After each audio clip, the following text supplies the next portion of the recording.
ஹைங்க, ஆரி work செய்யும்போது neck pain, shoulder pain இல்லை back pain வருதுங்களா? அப்போது இந்த 6 டிப்ஸை நீங்கள் ஃபாலோ பண்ணி பாருங்கள். நானும் ஆரி ஒர்க் பண்ணும்போது சில நேரங்களில் நெக் பெயின் வரும். ஆனால் சில சிம்பிள் ஹேபிட்ஸை நம்ம ஃபாலோ பண்ணோம் அப்படின்னா இந்த ப்ராப்ளமை ரொம்பவே நம்ம குறைச்சிக்கலாம். பெயின்ஸை நம்ம ரொம்பவே குறைச்சிக்கலாம். இப்போ வாங்க வீடியோக்குள்ளே போகலாங்க. ஆரி ஒர்க் பண்ணும்போது ரொம்ப குனிஞ்சிட்டு ஒர்க் பண்ணக்கூடாது. முதுகு நேராக இருக்கிற மாதிரி உட்காந்து நீங்கள் ஒர்க் பண்ணுங்கள். அப்போ தான் நெக் பெயினும் ஷோல்டர் பெயினும் வராது. ரொம்ப குனிஞ்சு நம்ம உட்காந்தோம் அப்படின்னா கண்டிப்பாக நம்மளுக்கு நெக் பெயின் ரொம்ப அதிகமாக வர சான்சஸ் இருக்குது. அடுத்தது ஃப்ரேம் ஹைட்டு கரெக்டாக இருக்கணும். ஃப்ரேம் ஹைட் ரொம்ப கீழே இருந்தாலும் நம்ம ரொம்ப குனிஞ்சு ஒர்க் பண்ணுற மாதிரி இருக்கும். அதனால் தலை கூட வலிக்கிறதுக்கு வாய்ப்பு இருக்குது. எனக்கெலாம் ரொம்ப குனிஞ்சு ஒர்க் பண்ணோம் அப்படின்னா தலையே வலிக்கும்.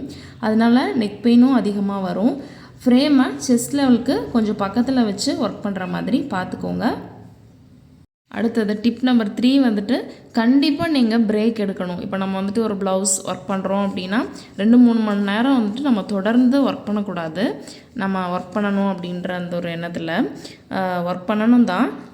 ஒரு 30 to 40 மினிட்ஸ் ஒன்ஸ் நீங்கள் எழுந்திரிச்சிட்டு ஒரு நடக்கலாம், ஏதாவது சாப்பிட்லாம், அப்படி இல்லைன்னா ஏதாவது வீட்டு வேலை செய்யலாம், இல்லைனா கொஞ்சம் நேரம் படுத்து கூட ஒரு 10 மினிட்ஸ் படுத்துட்டு எழுந்திரிக்கலாம். அந்த மாதிரி ஏதாவது பண்ணிங்க அப்படின்னா நம்ம அதிகமாக பேக் பெயின் வராமல் இருக்கும். 4th டிப் என்னென்னு பார்த்தீங்கன்னா, நீங்கள் கீழே தரையில் உட்காந்து செவத்தில் சாஞ்சிட்டு ஒர்க் பண்ணும்போது நீங்கள் பின்னாடி ஒரு பில்லோ நீங்கள் வச்சுக்கலாம் நம்மளுக்கு ஒரு சப்போர்ட்டுக்காக. இல்லைனா நீங்கள் பெட்டில் உட்காந்தும் நீங்கள் ஒர்க் பண்ணலாம். ஒரு கால் மேலே வச்சுட்டு ஒரு கால் கீழே தொங்க விட்டுட்டு நம்ம ஒர்க் பண்ணலாம். இந்த கால் வலிச்சுது அப்படின்னா நம்ம மறுபடியும் ஆப்போசிட் சைடு உட்காந்து அந்த காலை மடக்கி வச்சு நம்ம ஒர்க் பண்ணலாம். எப்படி உட்காந்திங்க அப்படின்னாலும் 30 to 40 மினிட்ஸ் ஒன்ஸ் எந்திரிங்க. அடுத்தது 5th டிப்பு லைட்டு. ரொம்ப வெளிச்சம் கம்மியாக இருந்துச்சு அப்படின்னாக்க நமக்கே தெரியாமல் நம்ம முன்னாடி குனிஞ்சு ஒர்க் பண்ணிடுவோம்.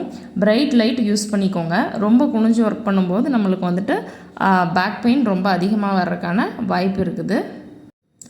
6th டிப் என்னென்னு பார்த்தீங்கன்னா, தண்ணி குடிக்கிறது. ஆரி ஒர்க் பண்ணுற பிஸியில் நம்ம ப்ளவுஸை முடிக்கணும் அப்படின்ற ஒரு பிஸியில் நீங்கள் தண்ணி குடிக்க மறந்துடாதீங்க. பாடி ஹைட்ரேஷன் ரொம்ப முக்கியம். ஆரி ஒர்க் பண்ணுறது முக்கியம் அப்படின்றத விட நம்மளோட உடம்பு நம்மளுக்கு ரொம்ப முக்கியம். அதனால் ஆரி ஒர்க் பண்ணுறதோட நம்மளோட உடம்பை அதை விட ரொம்ப கவனமாக பார்த்துக்கோங்க. அவ்வளோதாங்க. நான் ஃபாலோ பண்ணுற எல்லா டிப்ஸுமே நான் உங்களோட ஷேர் பண்ணியிருக்கேன்.